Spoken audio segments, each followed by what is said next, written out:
Thank you, Davida, and thank you everyone for being here.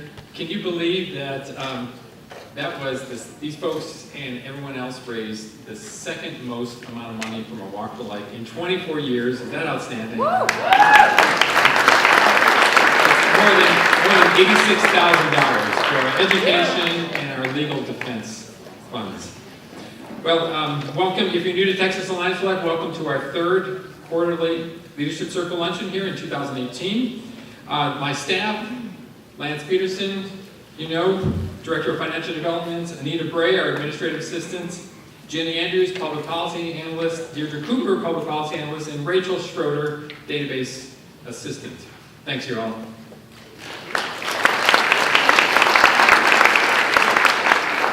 5 years ago, the Texas legislature passed House Bill 2. Do you remember that? The mayhem in the Texas Capitol?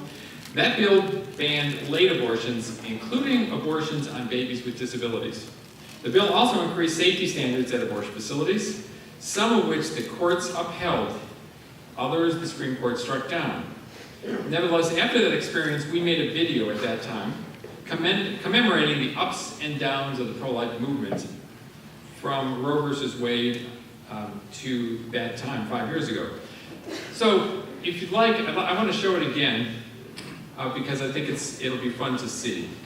And the name of the video is "My Generation Will End Abortion." Yeah. Of what they are, abortion facilities now than compared to just 5 or 6 years ago. So we had the abortion industry on the run, but they are not going down easily.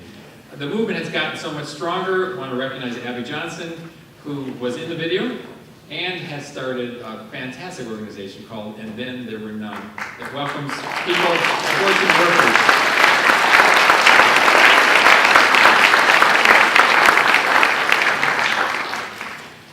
Well, in the last 5 years, the legislature has been very busy. And can you believe that was 2013, the legislature meets every 2 years. 2015, the legislature passed 5 pro-life bills.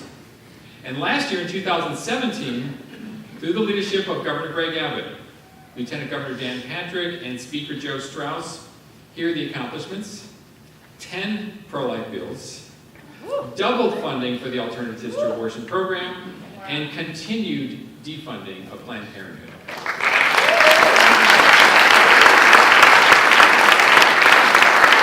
And as our governor said, working together, we will keep Texas the most pro-life state in the United States of America, and we will give every child a chance at life. And you may have seen this handout on the table. This is a summary of the bills that were just passed in 2017, the 10 bills and so forth.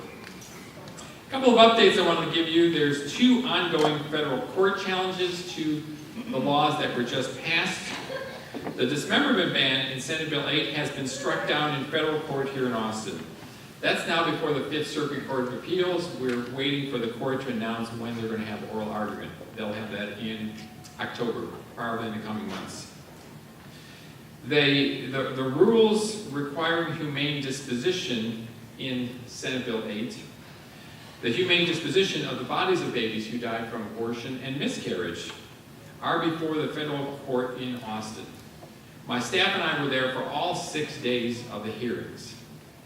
It was an incredible and disturbing experience to hear abortion doctors talk about the thousands of abortions they performed with complete nonchalance and total disregard for the human lives that they have terminated.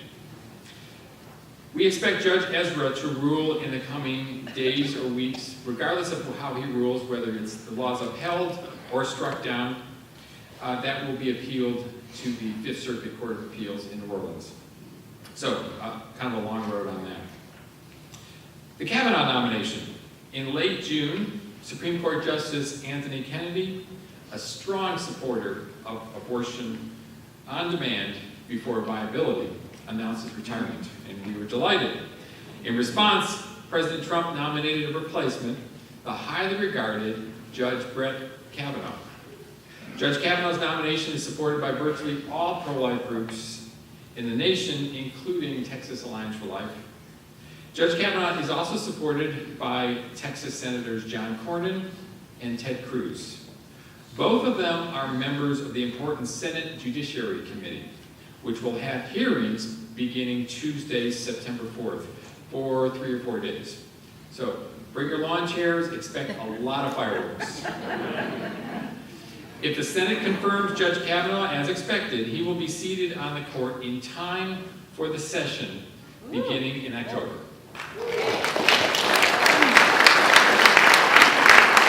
Does this mean an automatic end to Roe versus Wade? It does not.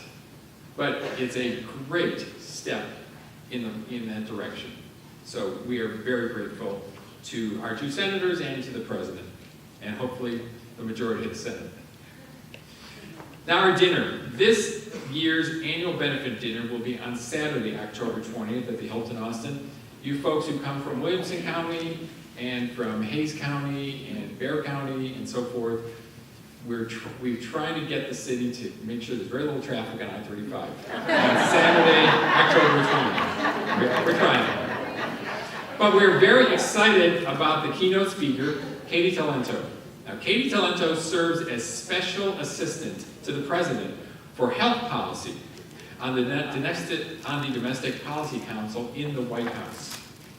She's been the lead on pro-life issues in the White House and has helped the president and his administration achieve a number of critical victories, including the new Title X rules for the Title X family planning program that should defund Planned Parenthood some $55 or $60 million a year.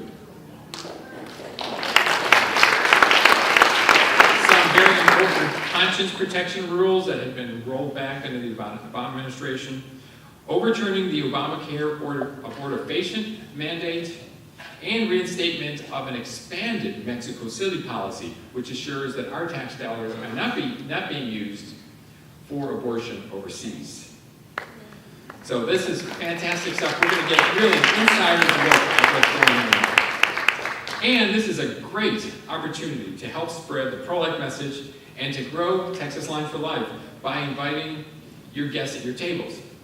So be thinking about who your guest lists are. Make your reservations. We are placing tables in order that we receive the reservations, and you can do that on our website, texaslinesforlife.org.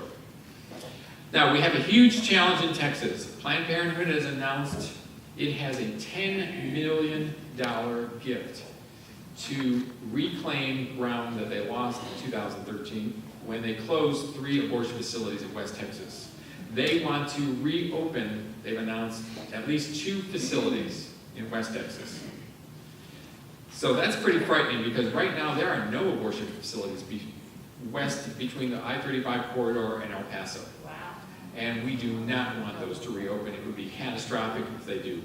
So we're working with grassroots leaders in 6 West Texas cities to help them mobilize to oppose it, and we think we can do it. But this is why we really appreciate your help so we can do that.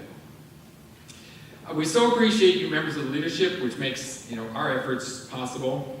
Your one-time gifts, especially to our lobby fund, your encouraging calls and emails, we so appreciate all that.